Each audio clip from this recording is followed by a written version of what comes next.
promesse de campagne la woon mais dafa nekkoon benn engagement bu nga xam ne par force dañ ko war a honorer dañ ko war a respecter xam nga mooy lan. fii lañ toog ci benn dëkk ñu ne ñu am na plus de 80 morts 80 morts fépp fu mu am ci àdduna dans un état sérieux dafay leer 80 morts yooyu dafa man wàllum xaalis bi ñëwaguma ci de mais bakkan est faible. mais ngay magistrat ngay président ngay lépp loo def dañ la war a déglu parce que la justice doit être rendue au nom du peuple. merci beaucoup Seydina Omar alors ñu jàll ci suñu deuxième point bi gis nañu les journaux ñi ngi annoncé ni que la CAF moom dina prononcer son verdict dans 48 heures après réunion bi nga xamante ne teniroon nañ ko démb qui a duré de 15 heures à 21 heures Pape Thiaw Iliman Ndiaye ak Ismaïla Sarr ñoom jot nañ leen ci déglu la FIFA nag moom prononcé na ni amul dara loo xamante ne benn sanction bi nga xamante ne wax na ko teg ci Sénégal donc le Sénégal ne risque plus benn sanction internationale et participera bel et bien au mondial de 2026 Seydina Omar. FIFA day caaxaan CAF moom ñëwaguma ci moom mais FIFA day caaxaan FIFA moo la gën a xam ne li xew ci stade bi mënu ci intervenir benn yoon. moo tax la fois passée bi Infantino génnee def benn texte boobu gisoo ko ci li nga xam ne mooy site officiel bu FIFA lan moo ko waral parce que moom intérêt personnel am la doon défendre moom Infantino li mu bëgg loolu la waxoon mais FIFA du Infantino kese de. c'est vrai que moom mooy le président mais président boobu am na benn commission bu nga xam ne mi ngi ci ginnaawam ñoom lay liggéeyal et heureusement ba xam nañ que lii nii compétence su CAF la. lépp lu jëm ci li nga xam ne mooy Coupe d'Afrique CAF mooy statuer mooy wax ndax jalgati am na wala amul. c'est vrai que nag am na ay jalgati yu nga xam ne su jëmee ci wàllum ay racisme ak yeneen yu gën a garaaw laa ki nga xam ne mooy FIFA mën na intervenir mais li ñu gis ay serviette rek ay penalty ak ay casse loolu instance bi ko mën a régler du dul kenn ku dul ki nga xam ne mooy FIFA. et malheureusement nag ñu doon véhiculer message boobu. ñooñu dañoo nekkoon ci benn logique pour déstabiliser li nga xam ne mooy l'équipe nationale du Sénégal c'était la France moo fi nekkoon naan ay Sénégal dañ koy suspendre rek mën na bañ a dem mondial loolu ñëpp xamoon nañ ne mënul nekk. mais malheureusement ñoom médias yooyu ci diabolisation lañ nekk toujours comme niñ ko yàggee di def dañuy xool li nga xam ne mooy seen intérêt ñu nekk ci seen intérêt mooy gis nañ ko Sénégal mi ngi am benn équipe bu nga xam ne sur le plan du jeu. mën nañ concurrence wala boog mën nañ méngoog équipe bu nekk Brésil su ma ko jëlee gis ngeen li fa xewoon score bi Angleterre Sénégal daf ko remonte ñeneen ak ñeneen Coupe d'Afrique bi dañ ko gagner avec la manière. donc ñoom seen ay intérêt personnel lañ doon topp mais xam nañ ne FIFA mënul intervenir et heureusement que FIFA wax na que mënul sanctionner ki nga xam ne mooy Sénégal. dinañ dem États-Unis dinañ football. te incha allah dinañ dóor li nga xam ne mooy France comme ni ñu ko defee woon 2002. te dinañ ànd ak Pape Thiaw incha allah. te dinañ ànd ak Pape Thiaw. merci beaucoup Seydina Omar alors doyen. bon je pense que lépp solo mooy FIFA lavé wu na si. ñu ngi xaar la CAF. d'ici demain. man je pense que CAF aujourd'hui mënatul def leneen lu dul sanction pécuniaire. si sama gis-gisum bopp. en attendant nag de voir.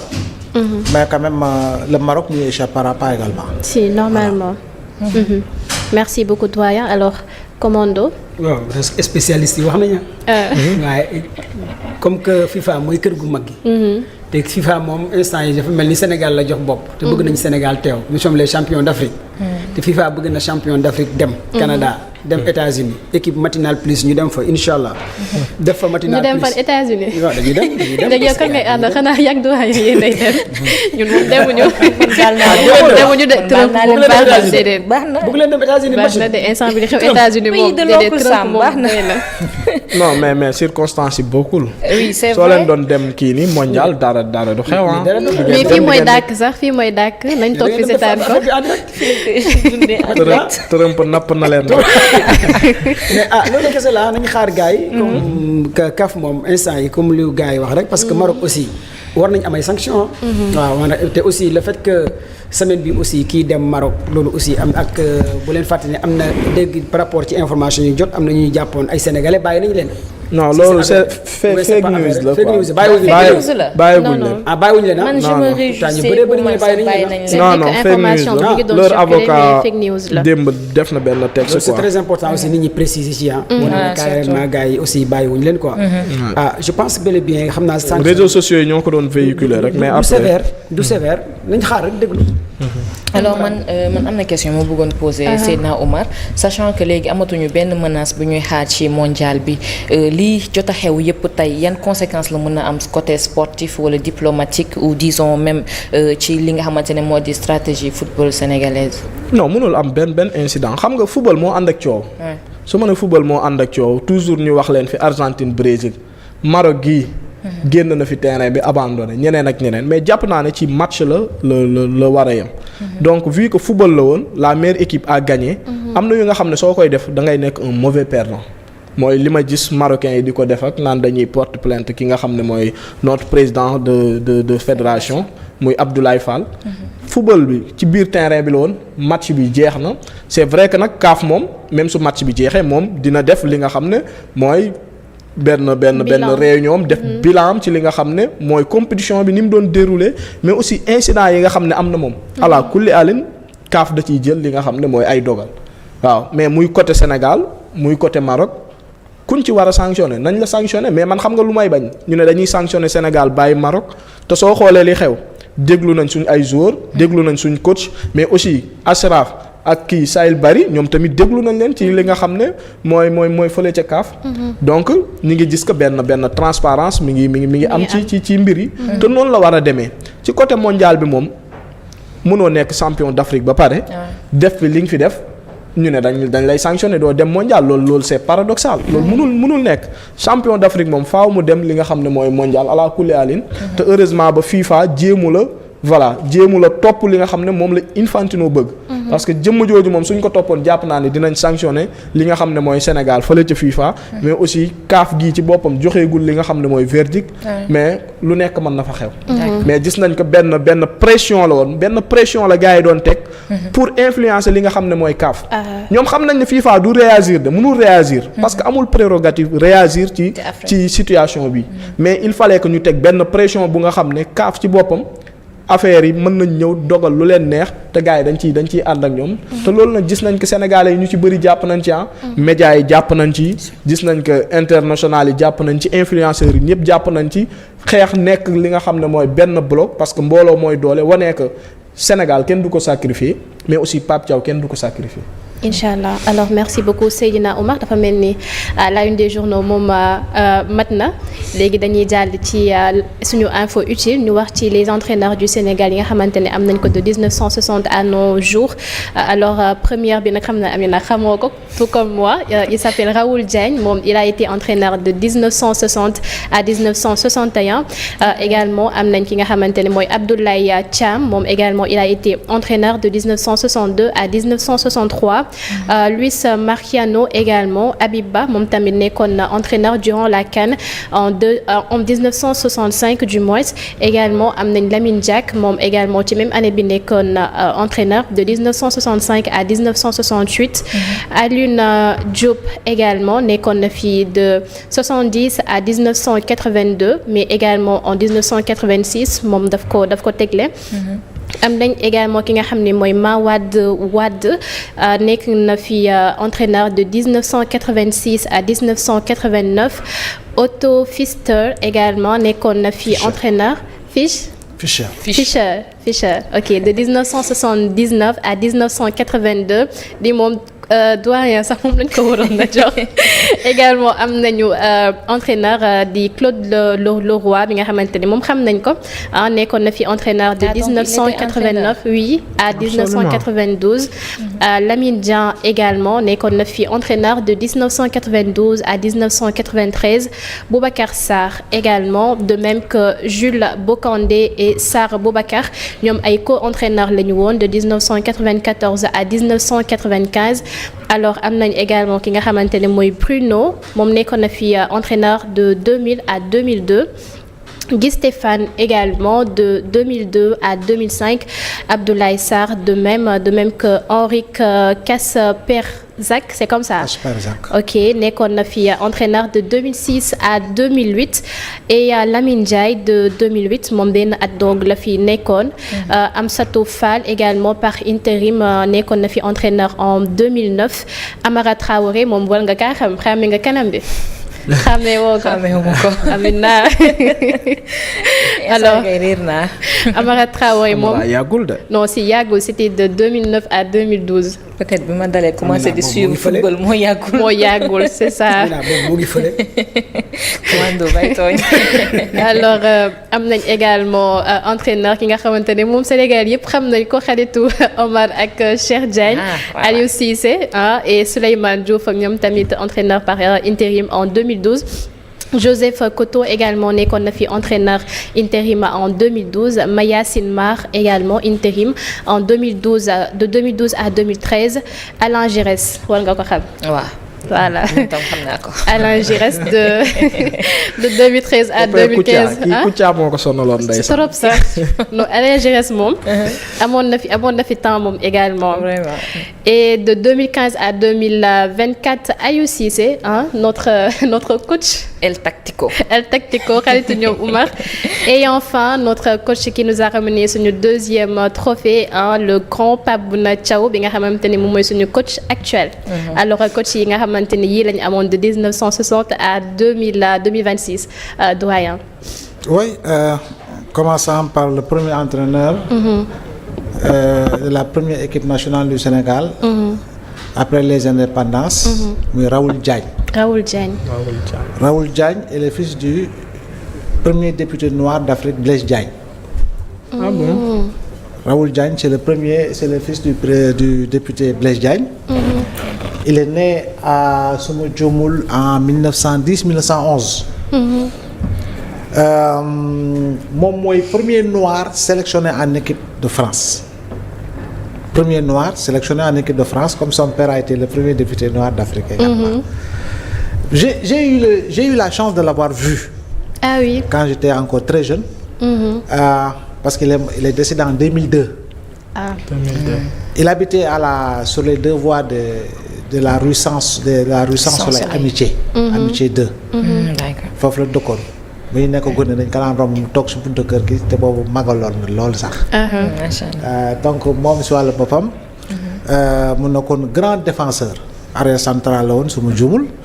doyen yi seraan comme suñu papa Abdoulaye Diop xëy na daañu ma rectifier. ba pare moom la ñu doon wooyee l'araignée.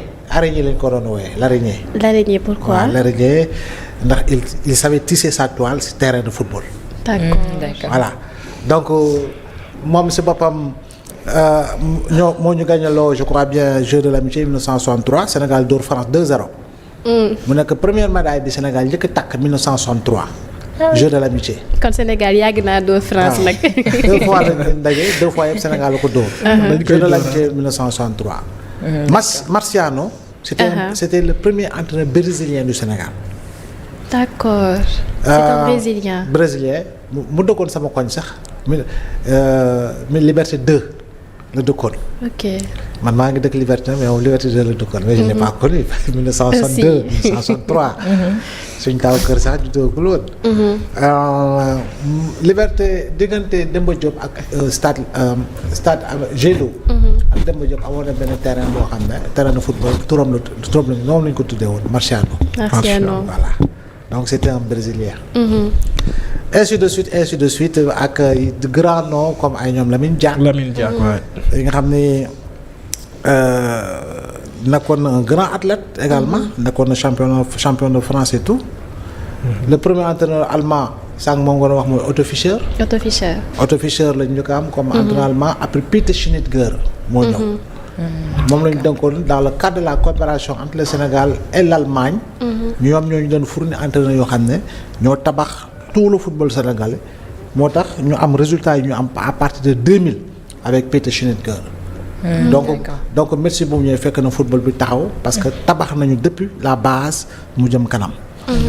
léegi ni ñu koy waxatee 86 c'était la fameuse CAN. avec les Selef 86 c'était qui?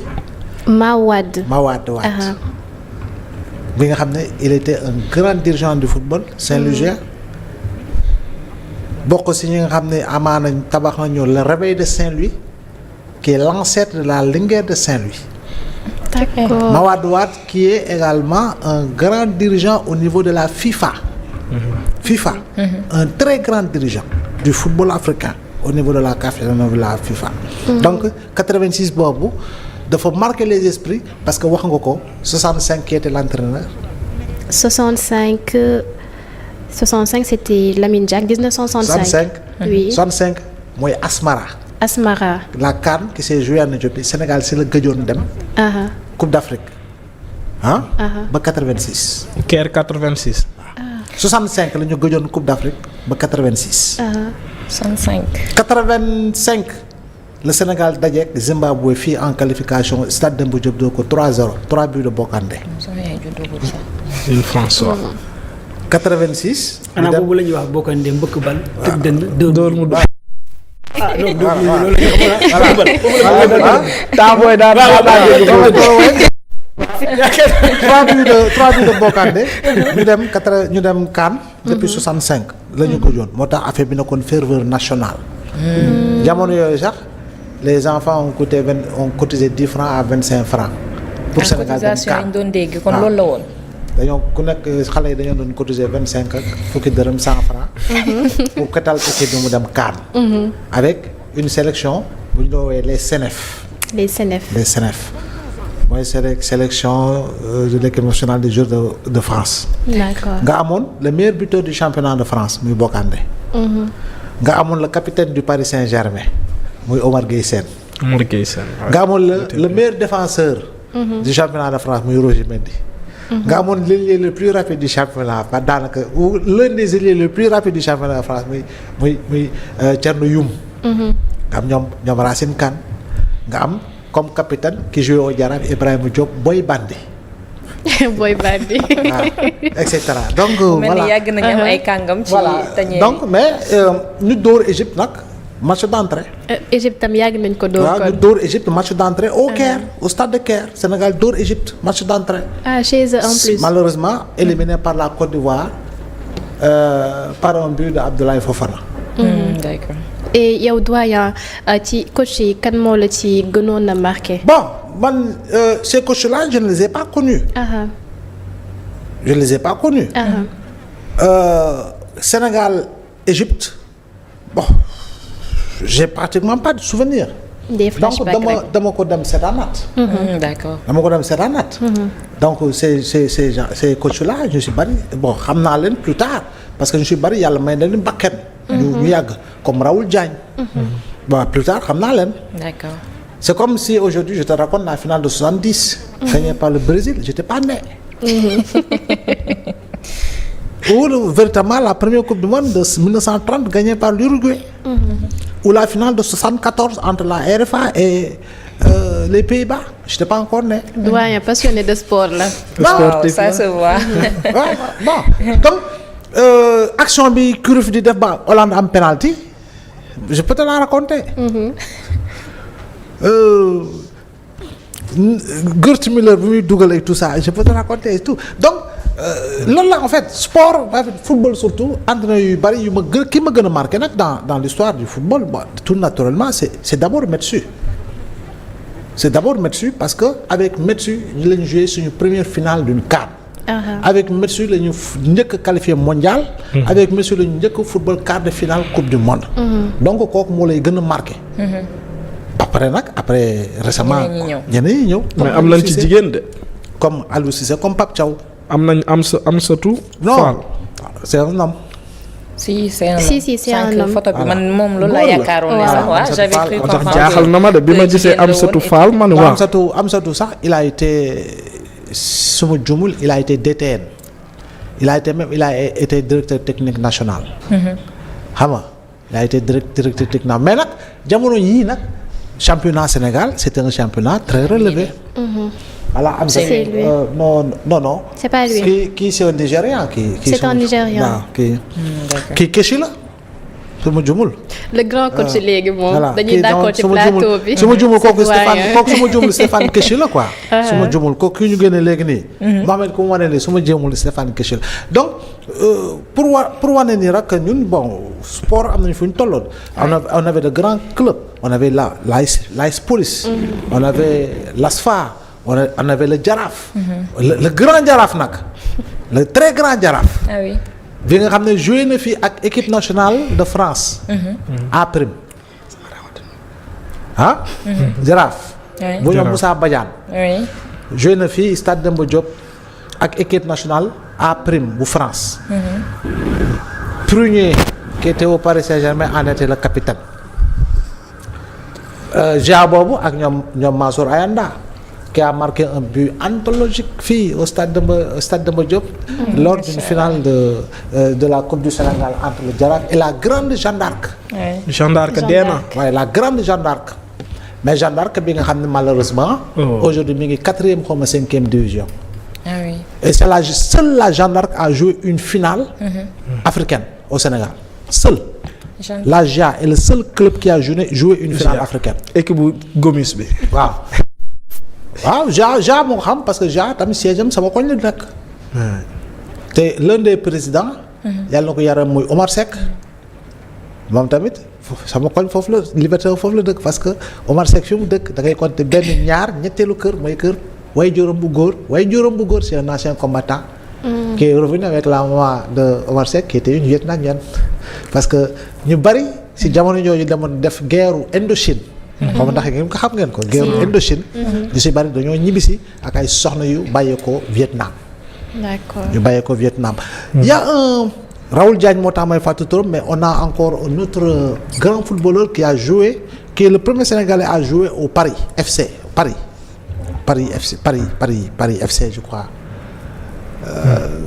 Qui était également du Réveil de Saint-Louis. Et dont la famille se trouve au Point E actuellement. D'accord. Voilà qui avait épousé la fille de Bao Dai. du mu leen wax nag kan mooy Bao Dai dama leen di bàyyi ngeen dem. rechercher ko seen bopp après. qui avait épousé la fille de Bao Dai.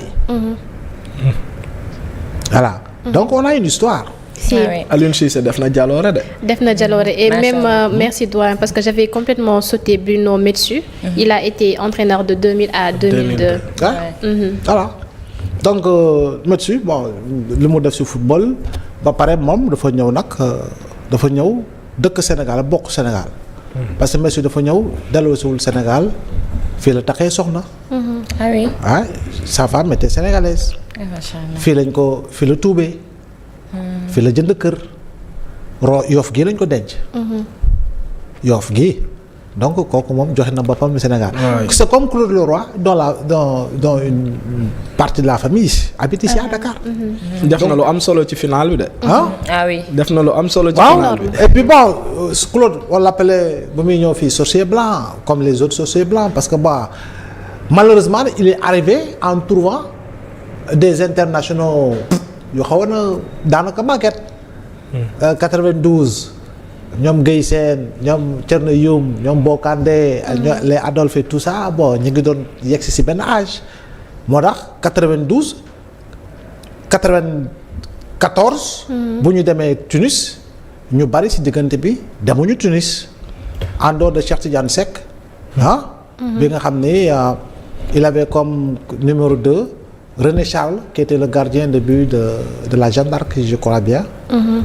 Voilà bal boobu di ko dugg nee nañu sax boobu xëy na am na ay parties yoo xam ne mënuñu woon dem quoi voilà donc noonu la Sénégal moom am na histoire ci wàllu football. Et puis voilà. lu bari nag raté nañ ko ci CAN. de 65 à 86. ñu dem 86 avec l'équipe que nous avions. pourtant 88 qualifié wuñu. 88. on a raté la CAN au Maroc. 90 la ñu demaat Algérie pour la première fois ñu joué une demi-finale. Ok. 92 on a organisé à Dakar. ñu éliminé ñu en quart de finale. 94 ñu demaat Tunisie. Tunisie éliminé ñu comme pays organisateur. mais 96 Afrique du Sud demuñu. 98 Burkina demuñu. kon lu ñu doon raté bari na de. te naare fu ñu jàppoon rek caw ñu.